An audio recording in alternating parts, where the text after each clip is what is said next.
Pulmonologist হিসাবে আমরা প্রতিদিন অনেক রোগ পাই যেগুলো স্মোকিং এর কারণে হয়। তার মধ্যে লাং ক্যান্সার এবং সিওপিডি প্রধান। এখন এই স্মোকিং সম্পর্কে কতগুলো মিথ আছে, সেই মিথ নিয়ে আমি কথা বলবো। প্রথম মিথ, যে আমি প্রতিদিন একটা বা দুটো সিগারেট খাই।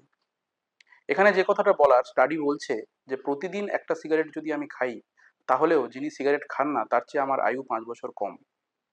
2 নম্বর মিথ হচ্ছে যে আমি সিগারেট খেতাম কিন্তু এখন ছেড়ে দিয়েছি, এখন ডাক্তারবাবু কেন জিজ্ঞেস করছেন যে আমি স্মোকিং করতাম কি করতাম না।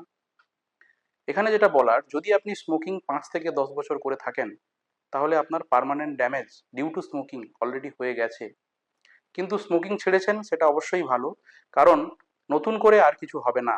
কিন্তু আপনার স্মোকিং রিলেটেড লাং যে রিস্ক ছিল সেগুলো কোনোদিন জিরো হয়ে যাবে না।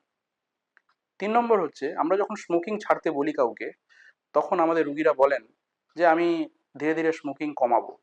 এখানেও এটা বলার, স্টাডি বলছে যে এইভাবে স্মোকিং ছাড়া যায় না।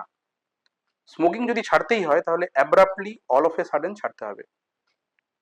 4 নম্বর, অনেক ইয়াং পেশেন্ট আমরা পাই যাদের বয়স 30, 40 বা তার নিচে। তারা বলেন যে আমি স্মোকিং করি, আমার এক্স রে হয়েছিল নর্মাল, আমার স্পাইরোমেট্রি বা পিএফটি হয়েছিল সেটাও নর্মাল, এমনকি আমার বাবা যিনি স্মোকিং করেন না তার চেয়েও ভালো। তাদের ক্ষেত্রে তাহলে আমার এত চিন্তার কিছু নেই।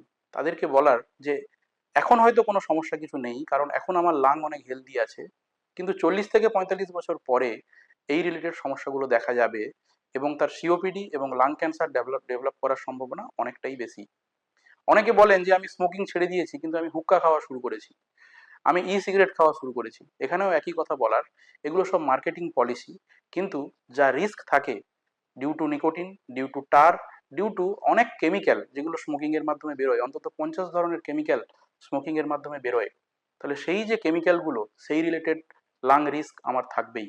তাই স্মোকিং যদি ছাড়তে হয়, immediately all of a sudden abruptly ছাড়তে হবে।